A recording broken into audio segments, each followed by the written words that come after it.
Sports நண்பர்களுக்கு வணக்கம். இன்றைக்கு நம்மளோட அரசியல் பேசுவதற்காக தோழர் மகிழன் இணைந்திருக்கிறார். தோழர் வணக்கம். வணக்கம் தோழர். தோழர் ஆட்சியிலும் பங்கு, அதிகாரத்திலும் பங்கு.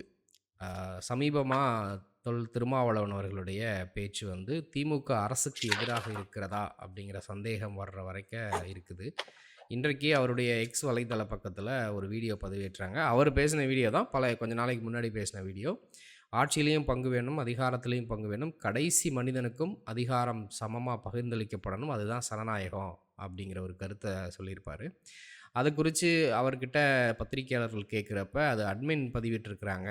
அதனால அ உடனே டெலீட் பண்ணியிருப்பாங்க. அத குறிச்சு எனக்கு ஒண்ணும் இது இல்லையே. நான் தொடர்ந்து அந்த விஷயத்த தானே பேசிக்கிட்டு இருக்கேன். அப்படின்னு திருமாவளவன் அவர்கள் சொல்றாங்க.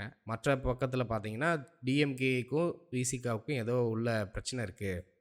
அப்படின்னு சொல்றாங்க. ஸோ வெளிநாடு அமெரிக்கா சென்று இன்றைக்கு திரும்பிய முதல்வர் அவர்களிடத்தில ஏர்போர்ட்ல வச்சு பத்திரிக்கையாளர்கள் இந்த கேள்வி கேட்குறாங்க.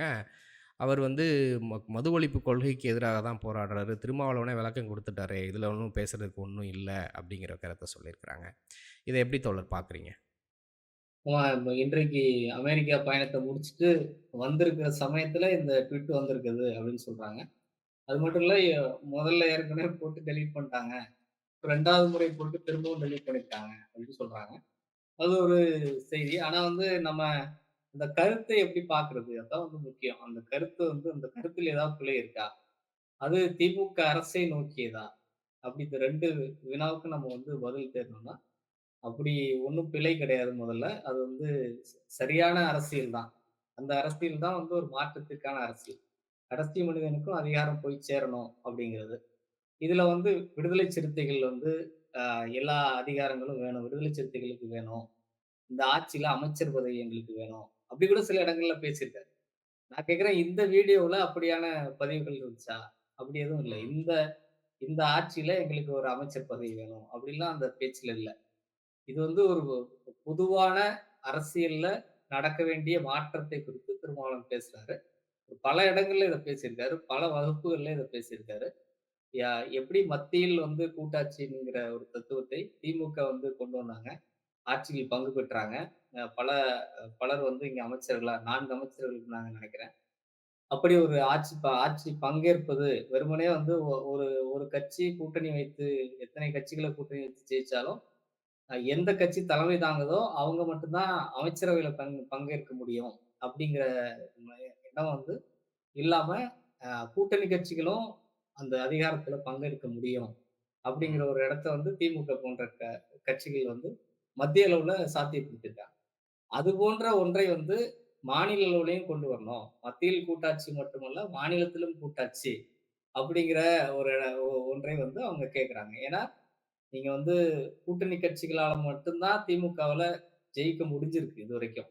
கலைஞர் ம். வந்து தன்னுடைய வெற்றியை தீர்மானிப்பதுல கூட்டணியினுடைய அந்த கட்டமைப்ப தான் கூட்டணி அமைப்பத தான் வந்து முதன்மை காரணியா பார்க்கிறாரு. அதுக்கப்புறம் தான் வந்து தேர்தல் திட்டங்கள் அறிவிக்கிறது, மேனிஃபெஸ்டோ சொல்றது, அடுத்தடுத்த விஷயங்கள். முதல் விஷயம் வந்து கூட்டணி அமைக்கிறது தான் வந்து நீங்க வந்து அவருடைய அரசியல முழுக்க எடுத்து பார்த்தா அந்த மாரி தான்.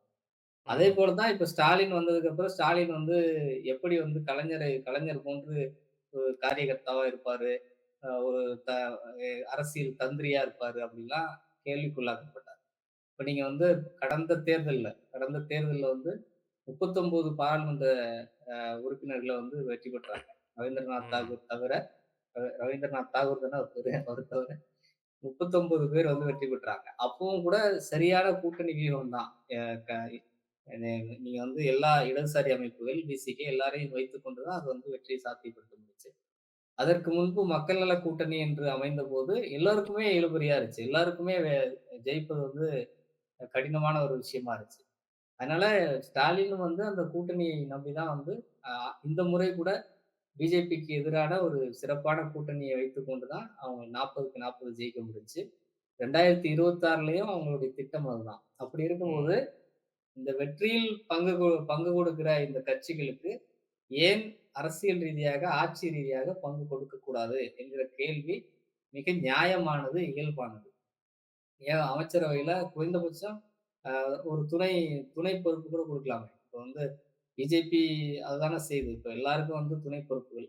எல்முருகனுக்கு துணை பொறுப்பு. அப்படி எல்லாருக்கும் வந்து துணை பொறுப்புகள் குடுத்தாங்க. அது அது மாதிரியான ஒரு மாடலை கூட கொண்டு வந்து இந்த அதிகாரத்துல அவங்க எப்படி அ க ஊர் ஊரா போய் உங்களுக்காக வாக்கு சேகரிச்சு, தொடர்ந்து இந்த ஆட்சியை நீடிப்பதற்கு 5 ஆண்டுகள் உங்களுடைய தவறுகளை கூட பேச முடியாமல், தவறுகளை கூட அதில் ஏதாவது நியாயம் இருக்குமா என்பதை வந்து அவங்க வந்து பார்த்துக் கொண்டு, 5 ஆண்டுகள் உங்களை வந்து ஆட்சியை காப்பாத்துறாங்க. அப்படி இருக்கும்போது, அவர்களுக்கான அந்த அங்கீகாரத்தை கொடுப்பதற்கு இந்த ஆட்சியில் பங்கு கொள்வது வந்து தவறில்ல. அது மட்டும் இல்ல, எப்படி நீங்க வந்து அ களத்தில் மக்களை சந்தித்து வெற்றி பெறுறீங்களோ, அதே போல தான் அந்த கட்சிகளும் வெற்றி பெறாங்க. இப்போ அவங்க கம்யூனிஸ்ட் கட்சிகள் 2 தொகுதிகள் ஜெயிச்சிருக்காங்க. மதிமுக ஜெயிச்சிருக்குது. விசிக ஜெயிச்சிருக்குது. அப்படி இருக்கும்போது அவங்களும் அவங்களும் மக்கள வந்து மக்கள் வந்து அவங்களையும் இந்த சட்டமன்றத்துக்குள்ள அனுப்புறது வந்து எப்படி வந்து திமுக எம்.எல்.ஏக்கள் அனுப்புறாங்களோ, அதே போல தான் இவங்களையும் அனுப்புறாங்க. அப்படிங்கும்போது அந்த சட்டமன்ற நடவடிக்கைகள்ல இந்த மக்களுக்கு ஆட்சி நடத்துகிற அந்த ஆட்சி பொறுப்புகள்ல இவர்களும் பங்கேற்பது என்பதுதான் ஒரு அடிப்படை ஜனநாயக கோரிக்கை. அந்த கோரிக்கையை தான் திருமாவளவன் எழுப்புறாரு. இதுல எந்த தவறும் இல்ல. நேரடியா திமுகவுல நீங்க வந்து இதே பேச்ச நீங்க தேர்தலுக்கு முன்பு 2024 தேர்தலுக்கு முன்போ அல்லது சட்டமன்ற தேர்தலுக்கு முன்போ அவர் வந்து வைத்திருந்தார். நீங்க வந்து எங்களுக்கு ம். ஆட்சியில பங்கு கொடுத்தா தான் நாங்க கூட்டணியில சேருவோம் அப்படின்னு சொல்லியிருந்தாருன்னா, அது வேற செய்தி. அது வேறு மாதிரியான ஒரு மோட்டிவ் இருக்கு அப்படின்னு சொல்லலாம். இது ஒரு அரசியல் நேரேட்டிவ். அரசியல்ல என்ன மாற்றங்கள் நிகழணுங்கிற அடிப்படை மாற்றங்கள் குறித்து அவர் பேசுறாரு. அதுக்கும் இன்றைக்கு இருக்கிற திமுக அரசுக்கும் எந்த சம்மந்தமும் இல்ல. ஏற்கனவே வந்து மது ஒழிப்புக்கு மாநாட்டுக்கு யார் வேணாலும் வரலாம். அதிமுக கூட வரலாம். அவங்களுக்கு மது ஒழிப்பு கொள்கை இருந்தா அவங்க கூட வரலாம். அப்படின்னு சொல்றாரு. அவ்வளவுதான். ம். அதிமுக நீங்கள் வந்து எங்கள் கூட்டத்தில் பங்கேற்க வேண்டும். நாங்கள் நேரடியாக அழைப்பு விடுக்கிறோம். அ பாமக நீங்கள் அப்படிலாம் அவர் சொல்லல.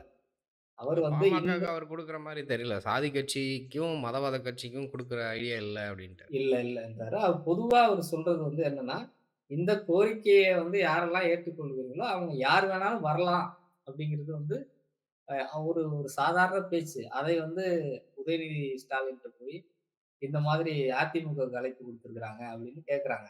அது வந்து தவறு. உதயநிதி ம். ஸ்டாலினும் அதை பெரிதா எடுத்துக் கொள்ளலையே. அதே போல தான் இன்னைக்கு முதல்வர் ஸ்டாலினும் கூட பெரிய அளவுல எடுத்துக்கொள்ள மாட்டாரு. ஏன்னா வந்து நேரடியா நீங்க வந்து இது வந்து போயி டேபிள்ல உட்கார்ந்து அடுத்த முறை 2026 தேர்தல்ல எங்களுக்கு வந்து அமைச்சரவையில பங்கு வேணும் அப்படின்னு கேட்டா அவங்க பதில் சொல்ல போறாங்க. அல்லது இந்த கூட்டணி நீடிக்குமா? நீடிக்காதா? நாங்க வேற யாரையாவது வச்சு தேர்தல் சந்திச்சுக்கிறோம்னு பதில் சொல்ல போறாங்க. இது ஒரு ஒரு அரசியல் பேச்சு, ஒரு மேடையில பேசுனது, வெளியில எங்கேயோ மக்கள்ட்ட பேசுனது. அதற்கும் ஸ்டாலின் கிட்ட போய் கேள்வி கேட்கிறது, அதற்கு பொறுப்பாக்குவது. ஸ்டாலின்ட்ட என்ன கேட்கலாம்னா, இது மாதிரியான கருத்துக்கள் வருது. நீங்க வந்து ம். அடுத்த ஆட்சி அமைக்கும் பொழுது இதையெல்லாம் சிந்திப்பீங்களா? நீங்க இந்த இந்த குரல்களுக்கு வலிமை சேர்க்கிற மாதிரி நீங்க இந்த ஆட்சியில் பங்கு கொடுப்பீங்களா? கூட்டணி கட்சிகளுக்கும் இந்த அமைச்சரவையில பங்கு கொடுக்கலாமே! அப்படிங்கிற ம். மாதிரியான ஒரு பாசிட்டிவ் அப்ரோச்சோட இந்த பத்திரிகையாளர்கள் திமுக நோக்கி இந்த கேள்வியை எழுப்பணும். அதுதான் வந்து அடுத்த கட்டமா இந்த ஜனநாயகம் விரிவடைவதற்கான ஒரு நம்ம வந்து பத்திரிகை துறைய 4வது தூண்ன்னு சொல்றோம். ம். அதற்கு ஒரு உண்மையான ஒரு நோக்கத்தோடு அவங்க செயல்படுறதா பொருள். நீங்க அந்த மாதிரி ஒரு பாசிட்டிவ் அப்ரோச்ல திமுக நோக்கி திருமாவளவன் இப்படி பேசியிருக்காரு. நீங்க வந்து அடுத்த முறை இது மாதிரி நீங்க குடுக்கலாமே! திருமாவளவனுக்கு தான் குடுக்கணும்னு அவசியம் இல்ல. உங்கள்ட்ட ம். காங்கிரஸ் வந்து 10 தொகுதியில ஜெயிக்கிறாங்க. 40 தொகுதிலாம் வாங்கியிருக்கிறாங்க. 20 தொகுதியிலலாம் ஜெயிச்சிருக்கிறாங்க. குறைந்தபட்சம் அவங்களுக்கு ஒரு 2 அமைச்சரவையில ஒரு 2 அமைச்சர் பொறுப்பு. இல்ல ஒரு துணை அமைச்சர் பொறுப்பு. இந்த மாரி குடுக்கலாமே! ஏன் வந்து நீங்க மத்தியில மட்டும் தான் கூட்டணியில கேட்கிறீங்க? ஏன் மாநிலத்திலயும் கூட்டாட்சி தத்துவத்த நடைமுறைப்படுத்தலாமே! அப்படிங்கிற மாதிரியான கேள்விகள நீங்க கேட்டா, அது வந்து ஒரு தத்துவார்த்த, ஒரு ஆக்கப்பூர்வமான கேள்வியா மாறும். அதை விட்டுட்டு ம். திருமாவளவன் வந்து ஏடிஎம்கேக்கு போறாரு, திருமாவளவன் கூட்டணியிலிருந்து விலகுறாருன்னு பேசுறது ஒரு கொச்சையான புரிதல். ஒரு எப் எப்போ வந்து இவர்கள் மீது சேற்றை வாரி வீசலாம், எப்போ வந்து இவர்களுக்குள்ள பிணக்க உருவாக்கலாம் அப்படிங்கிற மாதிரியான ஒரு ஒரு ஒரு விஷயமா தான் நான் பார்க்கிறேன். இது வந்து ஒரு ரொம்ப நேரடியான அந்த கேள்விக்கு பாசிட்டிவ் அப்ரோச்ச வந்து நாம வந்து ஒரு பிராடர் மைண்ட்ல பார்க்கணும்னு நான் நினைக்கிறேன். திமுக உட்பட அதை வந்து அப்படி பார்த்தா, ஒரு ஒரு ஒரு நல்ல அரசியல் முன்னேற்றம் தமிழ்நாட்டுல உருவாவதற்கான ஒரு வாய்ப்பு இருக்குன்னு நினைக்கிறேன். கண்டிப்பா தோழர். இப்போ அரசு, அமைச்சர் பதவி அப்படிங்கிறத தாண்டி அரசுல பல்வேறு அமைப்புகள் இருக்கும் இல்லையா? ம். வாரியங்கள். அந்த வாரியங்களுக்கு வந்து நம்ம எம்எல்ஏவா தான் இருக்கணும் அப்படிங்கிற அவசியம் இல்ல. இப்போ பீட்டர் அல்ஃபோன்ஸ் காங்கிரஸ் கட்சியைச் சார்ந்தவர். சிறுபான்மையின நலத்துறை வாரியத்தினுடைய தலைவராக நியமிக்கப்பட்டிருக்கிறார். அந்த மாரி எந்த ஒரு அமைப்புக்கும் கூட விசிக கட்சிக்கு வந்து பிரதிநிதித்துவம் குடுத்திருக்கிறாங்களா? அப்படிங்கிறதும் ஒரு கேள்வி வருது. ஏன் அதுல அந்த மாரி குடுக்கக்கூடாதா? அப்படிங்கிறத நீங்க எப்படி பார்க்குறீங்க? அதான் குடுக்கணும். நீங்க வந்து இப்போ எஸ்சி, எஸ்டி கமிஷன் அப்படின்னு ஒண்ணு இருக்கு. இந்திய அளவுல இருக்கு, ஸ்டேட் லெவல்ல இருக்கு. அந்த எஸ்சி, எஸ்டி கமிஷன் சில வரையறைகள குடுத்திருக்காங்க. எப்படி வந்து அட்ராசிட்டிஸ் தலித் மக்கள் மீதாக நடைபெறுகிற இந்த வன்முறைகளை முன்கூட்டியே எப்படி தடுப்பது அப்படிங்கிறதுக்கான சில வரையறைகள் குடுத்திருக்காங்க. அது மாவட்டம் தோறும், நகரங்கள் தோறும் சில குழுக்களை ஏற்படுத்தணும்.